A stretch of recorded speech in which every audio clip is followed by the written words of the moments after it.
Добар ден. А,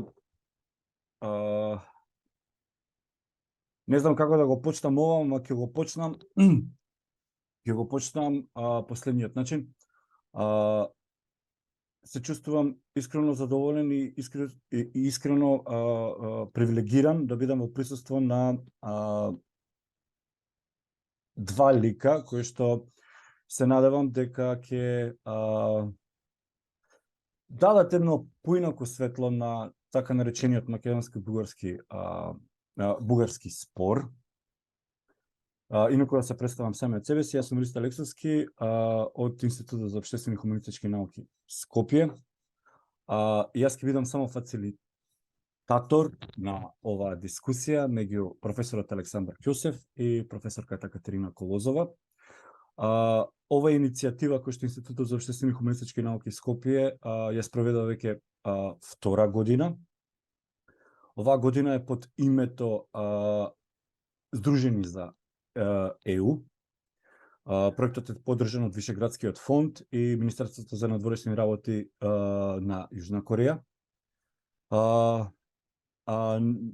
Самиот проект нуди анализи и иницијативи за застапување кои имаат за цел да ги деполаризираат меѓукултурните односи на Македонија и Бугарија и со тоа да помогнат да се надмина можноста од нов застој во процесот на проширување на Европската унија. Овој проект се надоврзува на претходната иницијатива, обединети под насловот Авени на соработка, Avenue of Corporation, во облик на два проекти кои се надоврзуваа. Едниот поддржан од USAID и Balkan Trust for Democracy, а другиот повторно од Вишеградскиот фонд. Проектот им дава глас на оние кои бараат решение наместо проблеми, причини да се биде пријател наместо да се мрази, и на оние кои се способни за самокритики пред да се критикуваат други. Тоа се аспектите на деполаризацијата на овој проект кој што го спроведуваме. Другиот аспект е споделената цврста посветеност на ЕУ проширувањето. Пред да започнеме, сакам да го представам професорот Александар Ќосев. Професор Александар Ќосев е професор по историја на современата култура и директор на Културниот центар на Софискиот универзитет Свети Климент Охридски. Научните му интереси се во областа на исследување на четењето, културната историја на комунистичкиот тоталитаризам, постколонијалните исследвања и конструирањето на идентичноста. Автор е на монографијата Споровете за четењето, бил редактор на колективниот зборник Правила и роли и посттеории, игри и дискурсивни сапротиви. Од 2000 година насам раководи няколку меѓународни национални исследователски проекти посветен на балканските култури, проблемите на четенето и автобиографиите за периодите на комунизма. Професор Ќосев, извинявајте ако сам испуснал нешто од вашата биографија, аз не искам да зема повеќе време, просто ще допусна на вас. Аз ще добавя само две неща, ако може. Те са важни. Две важни балкански инициативи, тъй като ние сме започнали обединението на Балканите, преди за това да се сетят политиците. Първата беше 1997 година, когато в Пловдив направихме Балканско лятно училище, на което имаше студенти, освен от България, имаше студенти от бивша Югославия, от всички републики. Имаше сърби, македонци, хървати, босненци и така нататък. Имаше гърци, имаше турци, имаше румънци. Беше изключително интересно лятно училище с много конфликти в него, за които мога да разказвам. Втората подобна важна инициатива беше нашия голям проект Nexus, в който имаше изследователи от Румъния, един изключителен антрополог Вентила Михайлеско, един сърбин, Слободан Наумович, страхотен човек. Имаше гърци, имаше румънци, имаше българи, имаше турци. Така че ние сме започнали процеса на балканско опознаване и обединяване отдавна. Лошото е това, че обикновено подобни инициативи започват и като свърши проекта, трудно продължават. Но това са важни неща, които трябва да се кажат, защото всъщност процеса на балканско обединение тече на микрониво. Мгм. Професоре, така ще дава камертона на дискусията, където и ще бъде много общо. Разбира се, не искам да се намесвам в дискусията с професор Колозова. Къде мислите, че защо мислите, че историята се повтаря? Откъде идва този порив за самодеструкция на отношенията? Или деструкция на самото отношение? Мисля, че е илюзия, че историята се повтаря. Това, което се случва днес, е избухването на едни агресивни национализми, но те имат малко общо с национализмите от преди Първата световна война. Те имат съвсем друг социален и културен профил. Всъщност те са по-скоро десни популизми, отколкото национализми. И ние трябва да се вгледаме в нашата съвременност и да анализираме нея, а не непременно да се връщаме назад в историята. Не, че от история няма нужда. Има от една демитологизирана история, има голяма нужда. Да, професор, обаче те се позовават, самия десен национализъм в момента се позовава на исторически, уж исторически факти. Винаги ме интересува къде е тая нетърпеливостта. Откъде идва нетърпеливостта между в двата дискурси. Проблема на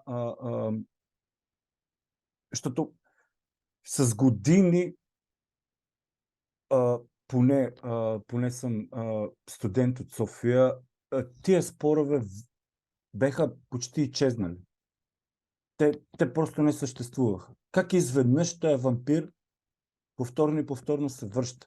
Откъде мислите, че идва този порив, поне в македонско-българските отношения? Аз бих искал да включим и Катерина в разговора. Да. Така че аз мога да кажа нещо, разбира се, но нека да включим и нея. Да, јас се согласам со Александар дека нема повампирување на стари духови, дека ова треба да се гледа како и предходните случаи на евентуални конфликти, тензии, сето тоа треба да се гледат во нивниот даден историски контекст, со нивните специфични услови кои ги имаат создадено, кои ги имаат обликувано и им има дадено различна природа. Ние за бугарско-македонските односи не можеме да кажеме дека има долга и иста идентична историја на повторување на сличен тип на тензии и инстанции. Напротив, според мене ова е ново. Овој тип на тензија е нов. И овој тип на тензија, според мене, е речиси инженеринг на одредени политички сили, зашто сведочи истражувањето на Димитар Вацов за медиумите, кој што покажува дека од 2019 одеднаш почнува 2014. дискурс овде. Од 2014. Мислам дека тоа второ... Не, аз съм сигурен, 2014. Да, от завземането на Крим. Аха, ама добро, тоа значи мора да е друго истражување. Така, дека две има. Ја може на... Второто е продолжение на първото.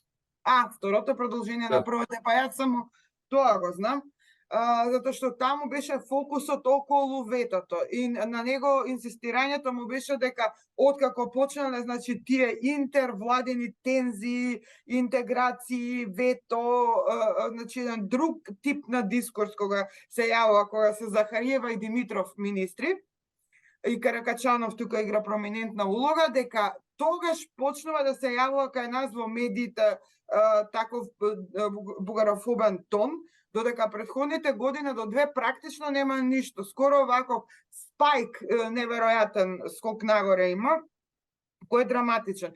Заради тоа, сега може, не е тоа целото исследување, значи може сум грешка, ама дека имаше секција само по ова прашање имаше и тоа му беше аргументот. Така што знам дека звучи малку како конспираси да кажеш дека е инженеринг некаков. Еве ќе го наречеме нешто многу по-органско. Значи, типови на политички гарнитури кои што се во позиција на моќ, кои нема добра волја да го искористат овој договор за добрососедство, туку напротив имаат интереси, причини да го первертираат. И заради тоа се согласувам дека нема повторување на историјата. Сакам да кажам нешто и за едно претходно истражување. Тоа не беше на институтот, беше мое. Не истражување, повеќе студија на случај, да речем. 2017 Илинден. Јас пишувам opinion article, opet, за Open Democracy.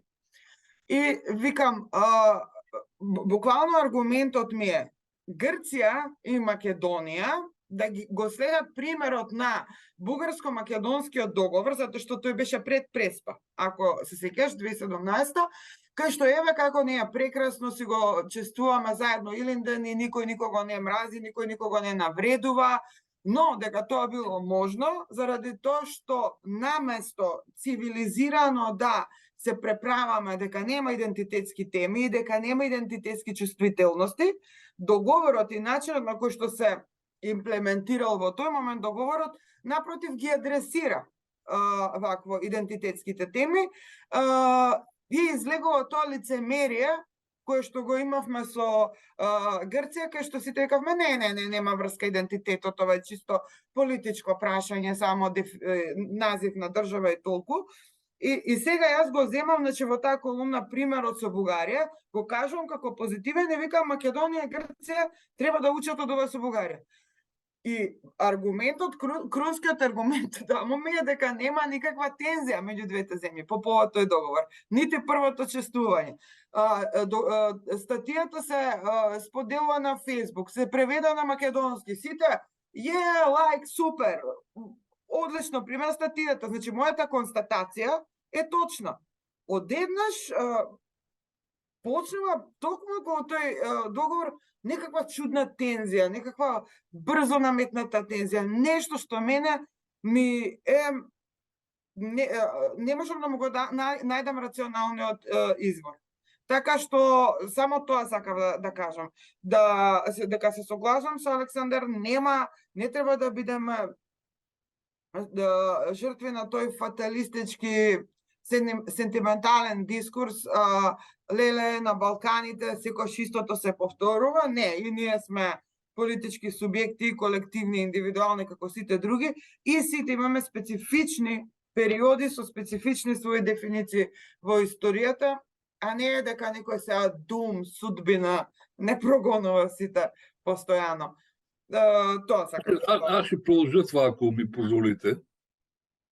Това, което казва Катерина, е абсолютно вярно и аз ще го подкрепя с други изследвания. 2017 година точно в България завърши едно голямо изследване, което беше част от европейско изследване, посветено на европейските ценности. И то е дълго и сложно, аз няма да навлизам в подробности. И тогава имаше една секция на това изследване, посветена на така наречените социални дистанции. Тоест, въпроси от типа за кого бихте оженили сина си, за кого бихте оженили дъщеря си, бихте ли го оженили за ром, бихте ли го оженили за турчин, бихте ли го оженили за македонец и така нататък. И се оказа, че най-близката нация на Балканите на българите, разбира се, са македонците. И тогава 85% от българите еднозначно твърдяха, че България веднага трябва да помогне за влизането на Македония в Европейския съюз. 3 години след това се случи нещо съвсем друго. Но още от 2014 изследването на Димитър Вацов и Милена Якимова и техния екип, то е много сериозно изследване, то представлява статистическо изследване на броя на публикациите и на броя на темите в корелация с политическия календар. Но не с политически календар на България, а с политически календар на Путин и Русия. И връзката между броя на публикациите от 2014 година насам, посветена на патриотични, на враждебни и на антибалкански теми, е гигантска. Ние сме в състояние на хибридна война, която се управлява от чужди централи. И се управлява от чужди, да го кажем пряко, руски геополитически интереси. И те активизираха в Македония и в България най-радикалните и най-луди елементи. Дадоха им глас. Тези хора, разбира се, те не боравят с факти, както вие казахте. Те боравят с исторически митове. И за съжаление много от тези исторически митове са в учебниците. И в един момент най-елементарните исторически митове бяха извадени от чекмеджето, активизирани и превърнати в хибридно оръжие. В резултат на това определен тип партии и определен тип кръгове в обществото придобиха огромна власт. Зад тях застанаха местни медии вече, които продължиха това с местни интереси свързано явление, тъй като много хора не искат на Балканите да има обединение, не искат на Балканите да има приятелство. Те предпочитат Балканите да са в такова конфликтно състояние, в разкъсано състояние, за да могат и в този смисъл да бъдат слабата точка на Европа, на Европейския съюз. България е толкова атакувана, защото се смята, че е най-слабата точка на Европейския съюз. А Македония влезе в Европейския съюз, тя ще бъде втората най-слаба точка. Аз се надявам това да стане, разбира се. Тоест, става дума за изключително мощна командвана отвън акция, която активизира партии, медии, говорители, opinion makers и така нататък. В резултат на това се преобърна значителна част от общественото мнение и много хора сега вярват на тези митове, защото те са ги учили в училище. Сега, когато аз обяснявам, че това не са факти, а са митове, те ме гледат на кръв. Аз само ще кажа един случай. В България в един вестник за 24 май публикуват статии за светите братя Кирил Методий с една рисунка на двамата братя, направена от съвременен български художник. Тя е малко нетрадиционна. В резултат на което във вестника се получават страшно много писма с протести срещу тая рисунка. И най-показателно е писмото на един дядо, който казва: махнете тая рисунка на братята, на светите братя от страниците на вестника. Всички знаят, цитирам, всички знаят, че те не са изглеждали така. Кой знае, има ли снимки в 9 век, има ли портрети, нищо няма, да. Но всички знаят, че братята не са изглеждали така. Откъде го знаят? Ами от учебниците го знаят, от плакатите го знаят, от цялата визуална пропаганда, с която са отрасли. Това факти ли са? Не, това не са факти, това са митове.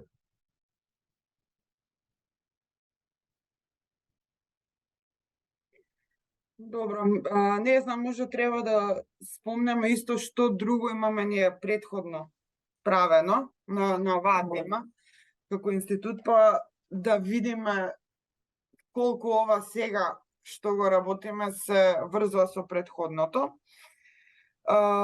Инаку сите, тоа претходно што сме го работеле, значи ние колективно го имаме работен митот околу античкото потекло на македонците.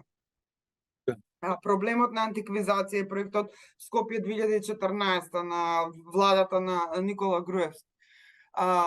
Тогаш, да, ние се соочивме со тоа да бидеме извадени на листа на еден проруски, отворено проруски журналист, Миленко Неделковски, се викаше листа за отстрел. И тоа беше листа на предавници, предатели за отстрел. И бидејќи не знае... Същото има в Българија, абсолютно също. И публикуваше јавно листи на отстрел и ние таму бевме во топ 10, заради тоа што сме направиле такво и такво истражување, сега кажам, какво не знае нас. Научна институција, некој си институт. И среќа што не видел дека сум јас таму, пошто јас сум омилен таргет на такви ликови како него. И не се институтот беше на таргет листата. И сега, кај беше проблемот таму? Проблемот беше дека тоа истражување го предизвикуваше она сите знаат. И што е најинтересно се види дека сите знаете мит, дека не сите луѓе истото мислат дека сите го знаат. Какво истражување направивме ние? Ние наместо да направиме прашање, например, дали сте за Скопје 2014 и дали верувате дека Александар Велики е наш херој, или сте против, се знае, бидејќи тогаш беа тензии со Грција, Грција не блокираше за влез во НАТО, се знае заради, нели, middle finger, така, кој ќе биде исходот од една таква анкета. Така што ние направивме истражување кај што им дадовме 12 историски личности, 10 историски периода, значи им даваш вариетет да изберат. После беа нијансирани прашањето, например, дали овој проект го прави Скопје 2014, целата антиквизација, дали го оправдувате со оглед на финансиските последици и се пак за да не биде нели leading on на респондентите, им остававме кои финансиски приоритети ќе ги изберете, па тука и тој. И на крај се мислам дека целиот револт беше затоа што се види дека народот нема консензус околу тоа што сите знаат. Затоа што излезе дека Александар Велики е само од 7% од луѓето меѓу етничките македонци сметан за национален, најголем национален херој, со албанците беше само 5%. Антика беше исто толку. Инаку интересно, периодот на Кирил и Методи беше заедно со Илинденскиот ли беше? Беше најзначајниот. Да. Да. Значи, еве тие Кирил и Методи. Ако они имаат 29%, така? Дека тоа ги дефинира македонците. Тоа словенско православие, Кирил и Методи. Ние го викаме тој период просветителски. Не е enlightenment, кај нас, значи, првите словенски просветители, така се употребува во Македонија. И тоа доста не изненади. Мене па и позитивно ме изненади и сега, кога веќе темата на овој разговор е како да најдеме нешто што не сближуваат, а не оддалечуваат. Еве, зошто кога двете историски, или односно заедничката смесната историска комисија се договори околу Кирил и Методи дека е заеднички, зошто тоа не се поздравува и не се смета за голема работа, за доволно постигнување, за намалување на тензиите и за деполаризација, кога еве и кај нас идентитетски тие се клучни ликови пред Гоце Делчев беа. Еве нашата анкета и тоа 2 пати таа е повторена, имаше квалитативна и квантитативна димензија на 1300 испитаници. Гоце Делчев е по важност под просветителите. Да, според таа анкета. Значи, ние сме постигнале голема работа што сме се договориле дека тие се заеднички ќе ги честуваме сето тоа. Зошто никој сега не го слави тој факт, туку сите се фиксирани се околу Гоце што ќе се договориме. И зошто даже е по-лошо, извинявај што те прекъсвам. Да. В България в момента беше направен телевизионен сериал по една книга на една популярна авторка, тя е последователка на Дан Браун, такъв тип литература. Людмила Филипова се казва. Книгата се казва "Войната на буквите" и е историческа мистерия, посветена на периода на Кирил и Методий. И там съвсем сериозно се повдига идеята, че глаголицата е византийска интрига, а кирилицата е истинската българска азбука. Има идея кирилицата да бъде прекръстена на българица. Нали си представяте какъв ефект това ще има в Македония? Тоест, има масово популярно движение в момента, което иска да присвои славянската азбука и тя да бъде чисто българска. Тоест, независимо от това какво постига официалната комисия, в популярната култура, в медиите, в всевъзможни подобни, има такъв други процеси. и те се управляват от други хора. Самата Да. комисия е крайно консервативна, но въпреки това върши някаква научна работа. А тези хора са директно, те са враждебно настроени към всякаква идея за единство и приятелство. Да, тоа несумнено, ама ева, тој договор е едно значајно постигнување кое што требаше да се представи во позитивно светло, а не да се вика па само Кирил и Методили.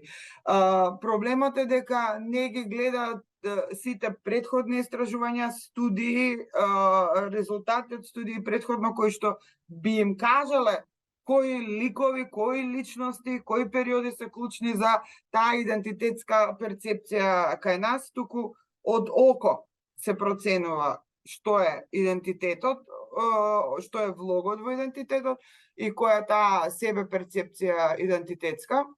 И заради тоа не се препознава ова нешто кое што е еве позитивно, политички позитивно може да се искористи овој договор околу Кирил и Методи.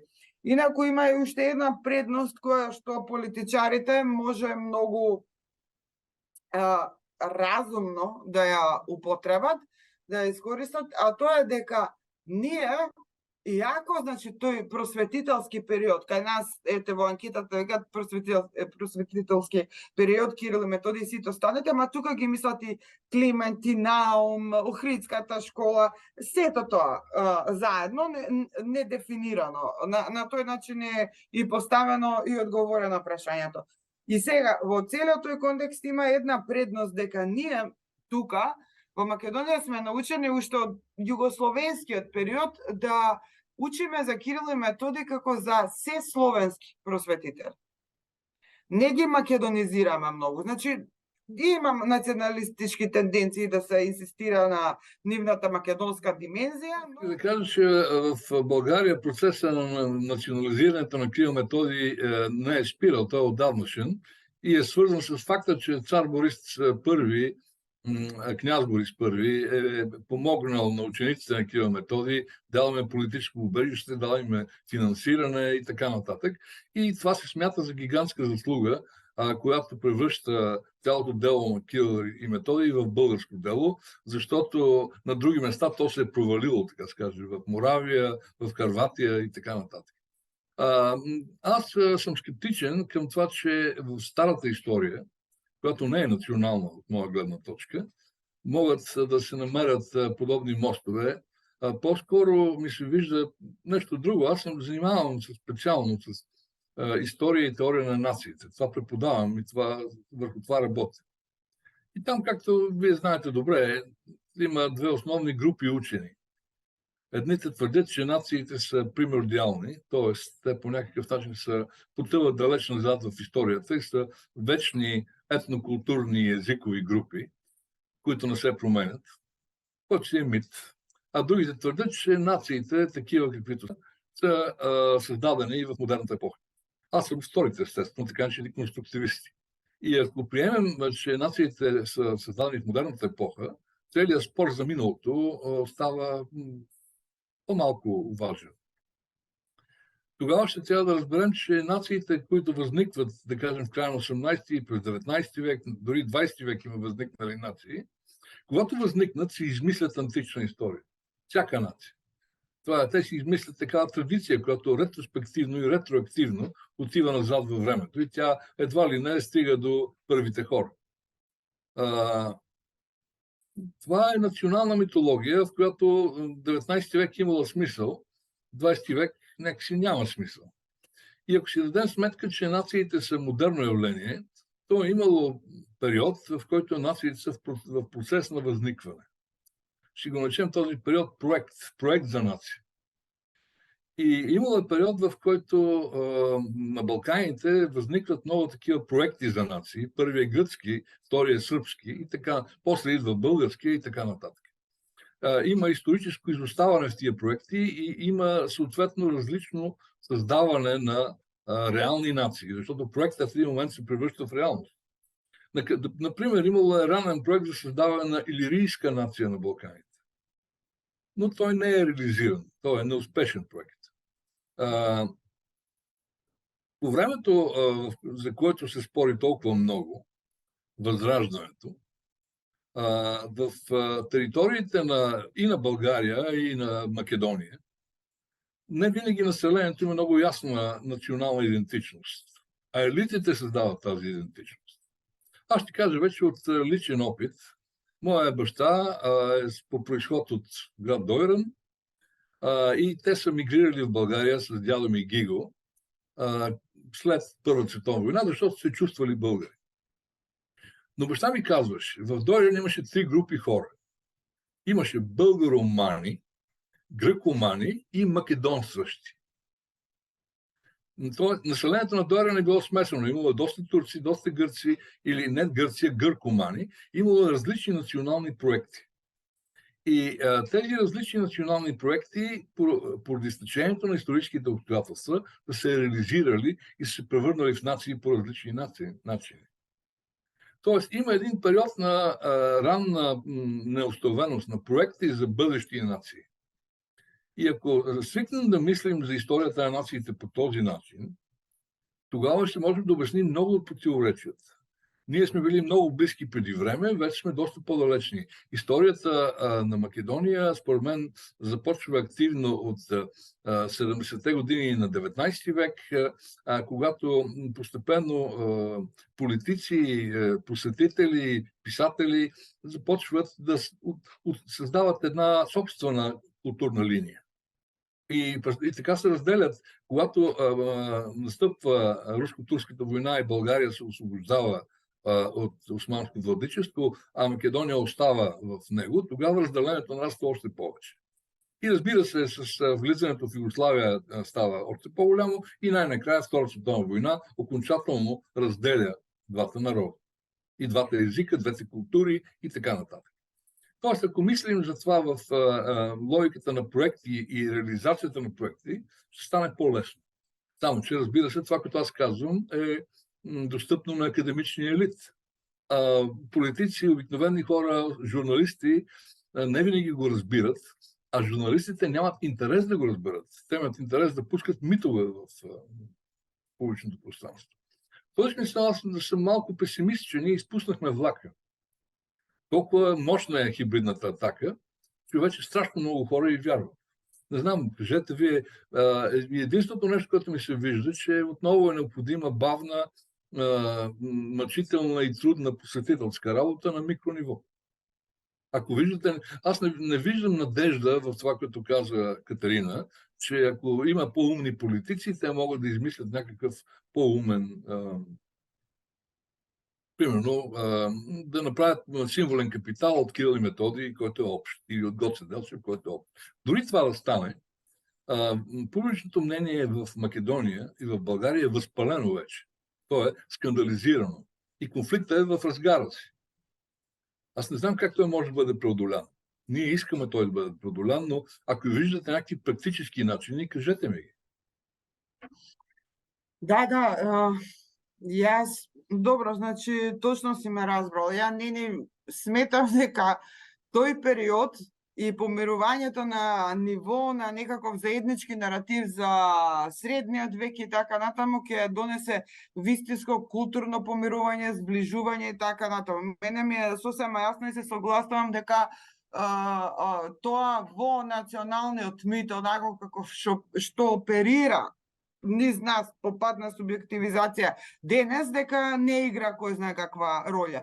Мојата поента беше само дека може да се капитализира политички од тоа во позитивен правец, нели, во правец на намалување на тензии, на релаксација на односи, и јас само го гледам како симптоматично за лошата волја меѓу двете држави да не го искористат тоа. Инаку, јас се согласам со тебе дека микронаративите, и најмногу за тоа сакав сега да разговараме, како семејните заеднички истории, не знам, други микронаративи, историјата на Ариста како режисер и во Софија и тука, и така натаму, дека тие приказни, еден, не знам, може да земеме една приказна, сите искуства со скопскиот сленг што го научил Јавор Гардев да не ги раскаже овде, мислам дека тој тип на зближување многу повеќе може да помогнат за деполаризација, културна деполаризација, отколку овие грант наративите. Ја повеќе го спомнав како симптоматично дека некој бара проблеми кога може да најде решение во таа смисла го кажав. Инаку се согласам дека микронаративите,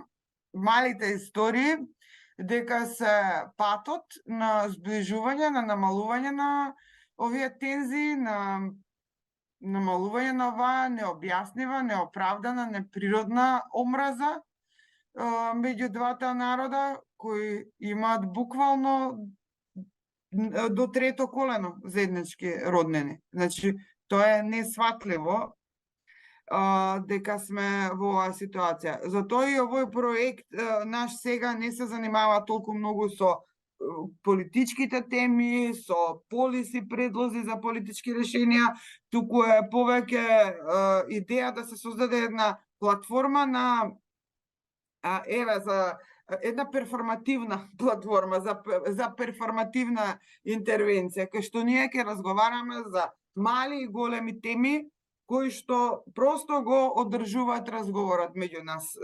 Не нешто Абсолютно согласен сум. Поамбициозно политички. Би казал, че не точно платформа, може би, а много платформи, мрежа. Мрежа от различни инициативи и от хора, които се познават и хора, които си имат доверие. Това е много важно и тогава може да стане нещо интересно, защото в момента интелектуалният академичен елит е заврян във ъгъла. То е и в двете страни никой не го слуша. Катерина, чуваш ли? Да, само светло да си уклучам. Да си запалам светло, ке дојдам. Тука. Да, добре.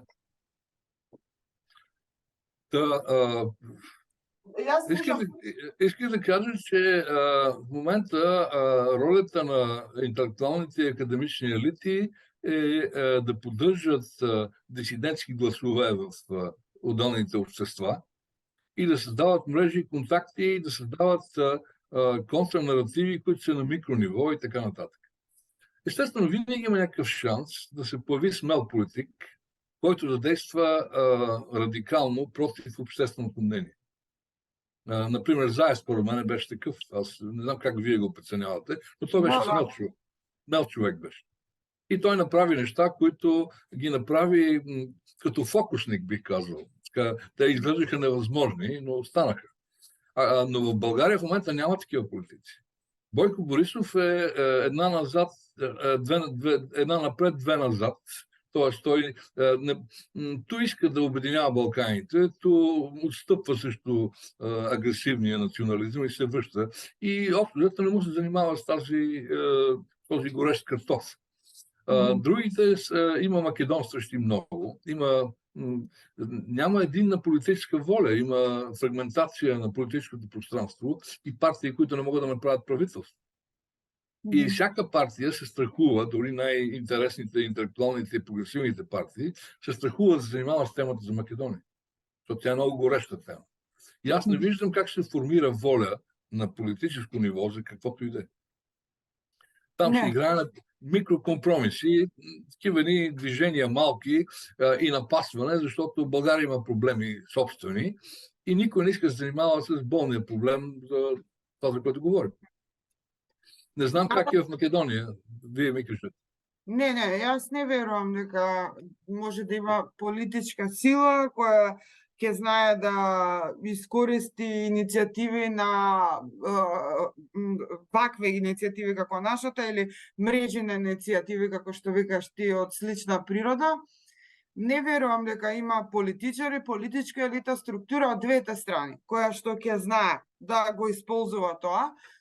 Ја мислам дека само ние можеме со ваков тип на иницијативи да ја релаксираме климата во двете општества. Значи, да придонесеме за некаква интеркултурна, меѓуопштествена деполаризација, да се нормализира до некаде климата, да, не знам, да не биде табу да се разговара отворено за вакви прашања. Еве, како ние двајца, што разговараме, ние со ова демонстрираме дека можеме да разговараме и дека тоа може би ќе смени општествената клима до одреден степен и може би ќе им помогне на политичарите кои се заинтересирани, силно посветени за влез во ЕУ.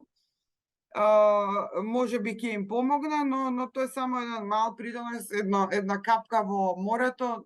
И јас се согласувам дека нема политички елити, структури кои би знаеле да го искористат ова.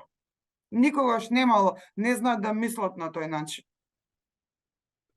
Може би трябва да измислим някакъв календар от събития и някаква пътна карта, нашия клуб за българо-македонско приятелство, които да бъдат от една страна академични и интелектуални, а от друга страна да имат и публично лице, да могат да излъчват в публичното пространство някакви послания. Защото иначе нашите мрежи не могат да останат затворени, те трябва да говорят на хората. Да. Само да ви кажа, че в България възниква в момента едно контрадвижение, което се казва граждански патриотизъм. Аз участвам силно в него, не знам дали знаете. То е насочено срещу този национал-популизъм, специално срещу партията на Костадинов Възраждане, Копейкин му казваме в България, по разбираеми причини. Тъй като те работят с националните символи, като с кухи емблеми и ги вкарват в режим на истерична агресия и патос и омраза към чужденците. И разбира се, защитават някакви псевдо-български каузи, като примерно защита на българския лев срещу евро. И движението граждански патриотизъм е насочено срещу този национал-популизъм и то казва, не, патриотизъм е в нещо друго. Патриотизъм е в това да работиш за България, не е в това да крещиш красливо и да се биеш в гърдите. Патриотизъм е патриотизма на Алеко Константинов, а не на Байганин. В Македония не знам дали тази българска книга е четена и известна, но тя за българите е много важен символ. Си имаме ние такова, си имаме нещо подобно като Хитър Петър, обаче там не е централизирано. Хитър Петър е балкански герой, българите също Той е го имат. Байгањо. Чела ли си Байгањо, Катерина? Па ја мислев дека е исто што и Трпеа. Не. Не? Почти е също. Да. Има ли на македонски думата простак? Како не? Да. Аз съм установил, че освен на български и македонски, тази дума с тези значения не присъства в нито един друг език, според мен. Това е верно, да. Нито морон, нито... Не. Няма дума, която да е аналог на това усещане за агресивна пустотия, която едновременно с това е национално горда. И Байгањо е символа на тази работа. Интонация го изговараш простак. Ние сме издигнали лозунга, ние сме патриоти като Алеко, а не като Байгањо. Вече 2000 души има в една петиция подписали, има в Фейсбук група за граждански патриотизъм и така. Това, разбира се, засяга само България, но то косвено има отношение към това, за което говорим. Това не е лоша идея, како субверзивна инициатива. Катерина, влез, напиши петиция "Ние сме патриотите" и ще я намериш в интернет, на кирилица. Ние сме патриоти. Тоа е добра идеја. Тоа е добра идеја. Нели, имаше една сатирична, како се вика, пародична партија, не знам како да ја наречам, на Косово. Ти текнува силна и јака партија, како се вика? Многу силната партија. Само така се вика. Да, многу силната партија, да. Да. И сите имаше еден председател и сите беа подпредседатели. И тоа е еден художник ја водеше, перформативен артист, и тие случајно по грешка победија. Тој стана за малку градоначалник на Пришtina. Нека да не забравяме, че Зеленски беше и той комедиен актьор, па греш какво стана. Да, ама ова требаше да биде мок кампања, а испадна успешна, ги гласа. Мислам, многу А беше... какви са нагласите в Македония по отношение на войната с Украина? Не знам, на декларативно ниво, нели, ние сме НАТО земја, елитите сите викаат нормално дека се про Украина, контра Русија, но ја мислам дека има силен проруски сентимент, барем меѓу македонците и србите, сите што се православни словени. Мислам дека има така 50-50 дека. В България е подобно. В България е имало вечно противопоставяне между русофили и русофоби, което сега се възпроизвежда по същата линия, със същата хибридна логика. Не знам, не е веројатно не е од иста природа, дека ние сме биле дел од Југославија. Југославија беше дури имаше мала доза на анимозитет кон Советскиот сојуз, нели? Беше поблиска малку кон Западот, значи не е тој тип на носталгија, да речеме, кон Русија, повеќе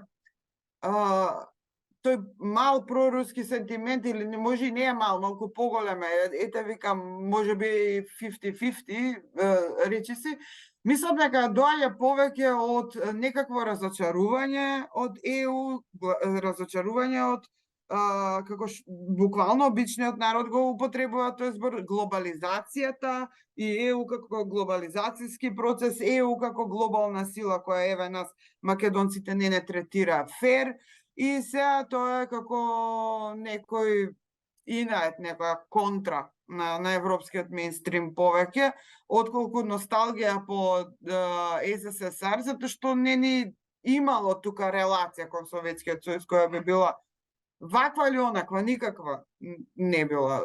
Мислам, ние колку што можеме да се сетиме периодот кој е јасно во мојата меморија од југословенскиот период, од југословенската ера, од основно училиште која сум завршила па натаму, не сум ни завршила ствари. 4-то деление бев Тито кога умре. Како и да е, младост, тинејџерски години, рани тинејџерски години, 80-ти ги памтам и 80-ти во Скопје, во Југославија беа нема ништо источно европско. И мислам дека во таа смисла и од тие причини нема носталгија кон Советскиот сојуз и тој проруски сентимент оди од друго место, оди од тој инат, таа контра кон Европа. Това е абсолютно вярно. Губещите от глобализацията са тези, които съставляват социалната база на крайно десните течения. Да. И левицата беше крайно изненадана от това, че при нарастващи неравенства, вместо тези недоволни хора да се изместят в ляво, те се изместиха в дясно. Да. Това е световно явление и в Америка го има. И аз тук следа сега, аз съм в Нью-Йорк в момента, както сте разбрахте, следа по CNN непрекъснати дебати за това дали Доналд Тръмп ще се кандидатира отново за президент. Това е много болна тема на републиканската партия в момента. Тъй като подобен тип хора гласуваха за него преди години и го избраха за президент. А това, знаете, има глобални последствия след това. България, руските и носталгичните явления са дори по-силни, защото България беше много по-силно въвлечена в източния блок, отколкото Македония, която беше в границата на Югославия. А Югославия за нас тогава беше Запад. Ние мислехме за Югославия като една свободна страна, където се живее по прекрасен начин. И вашите проблеми нямахме много ясно представа за тях, защото ги смятахме за дребни проблеми, а ние имахме големите проблеми. Но така или иначе, соцносталгията в България рязко се увеличи с влизането в Европейския съюз 2007 година. И евроскептицизма възникна тогава, и тогава потенциалният български национализъм получи мощен тласък. Защото страшно много хора, които имаха утопия за Европа, разбраха, че Европа е една бюрократична реалност, която не може да реши всичките им проблеми и която най-важното не им дава културно признание. В някакъв смисъл, българите, предполагаме македонците, очакват присъединяването към Европа да бъде културно признание. Но то няма да бъде такова. Дека си европеец, Да. никогаш не го И това произведе комбинацията между нарастващи икономически неравенства и отсъстващо признание и усещане за това, че не се ориентираш в съвременния свят, доведе до дезориентация на огромни социални маси и до насочването им към крайно десни националистически популистски идеи. Това е световен процес, който ние го, как да кажа, илюстрираме го доста добре, според мен. Да, многу убаво објаснување и точно. Мислам, и јас се согласувам со тоа. И баш задутре, излегува книга која јас ја едитирав со Николо Миланезе, се вика и Liberal Democracies во Вашингтон излегува, и Liberal Democracies in Europe, како беше? Не, European Response, никогаш не ги знам насловите на моите книги. The European Response to the Crisis of Liberalism. Така се вика книгата. Јасно е по насловот, од прилика. Катерина, може би, помисли за едно идване в България, когато аз се връщам юни месец в България. Ние имаме една серия, която се казва Бъдещето на либералната демокрация.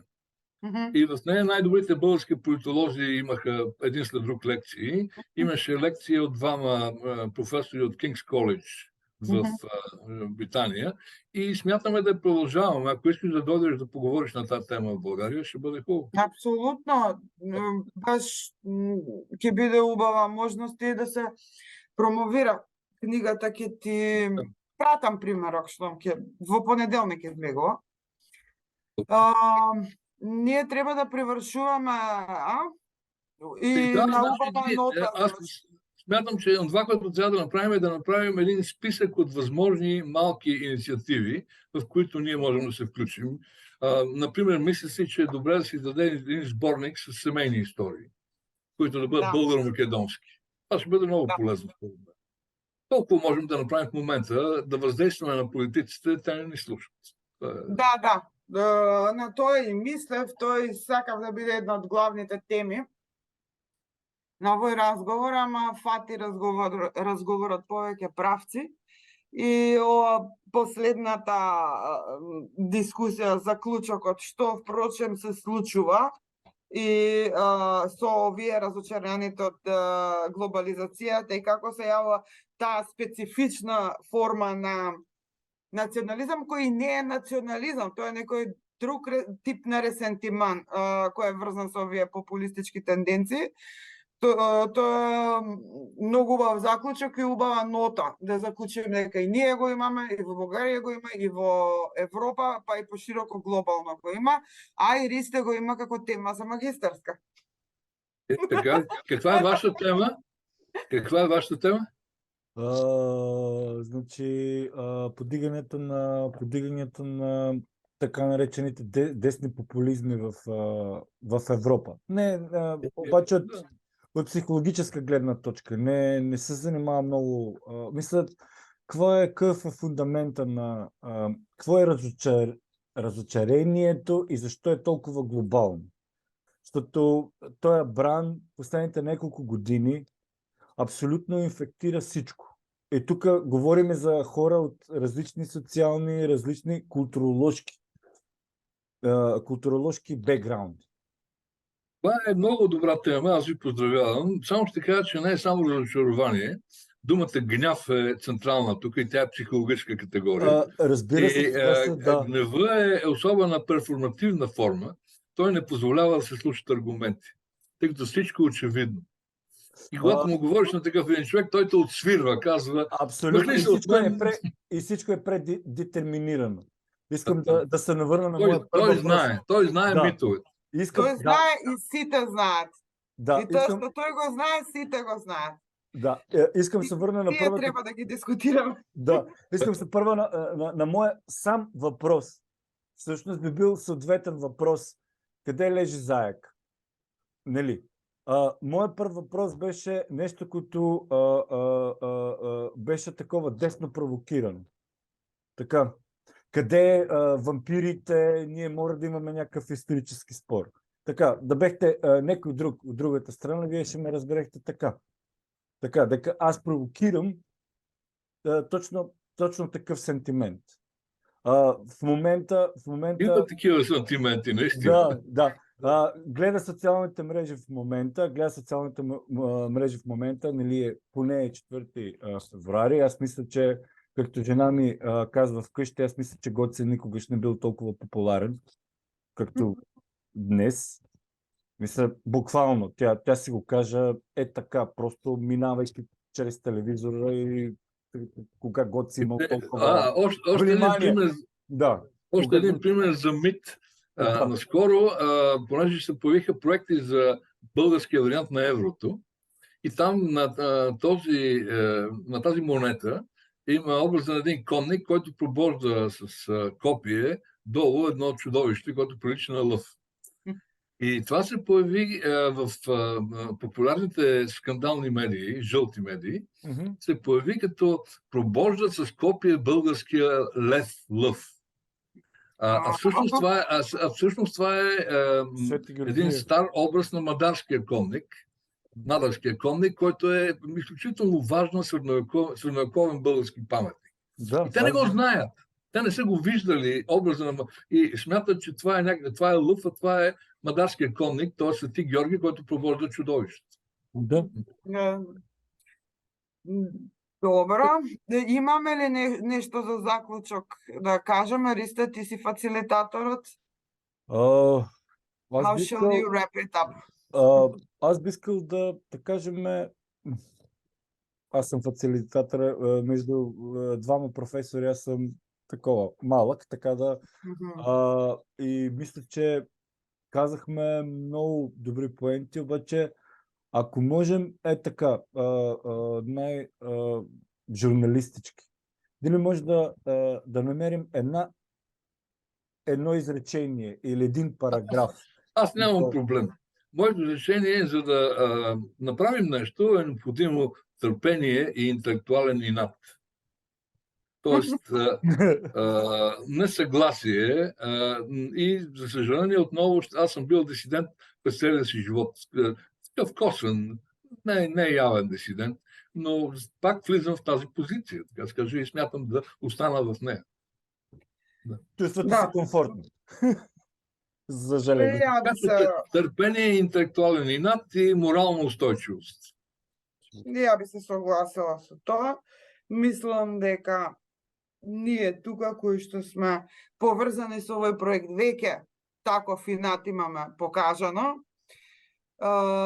И тоа долготраен и покрај закани, покрај куп проблеми, си ја тераме приказната и понатаму. Прво го бараме проблемот кај себе. Прво треба да се свртиме кон сами себе за да се надмине тој национал-романтичарски порев, импулс и на двете страни, ама еве, ја ќе говорам за македонската страна, мора со таков интелектуален инат постојано да се провоцира јавноста и да се предизвикува, да се преиспитува сама себе, сликата за собствената совршеност, сликата за себе си како морално совршена и чиста жртва. Значи, тој нарцисоиден, таа нарцисоидна представа за сам себе, македонецот мора постојано да ја предизвикува за да ги надмине прво кај себе проблемите, за да е способен компетентно да разговара за решавање на проблемите со другите страни. Значи, да, ама плюс и оваа димензија, барем во македонскиот случај. А мислам дека и во случајот на сите други средини кај што доминира тој национал романтизам.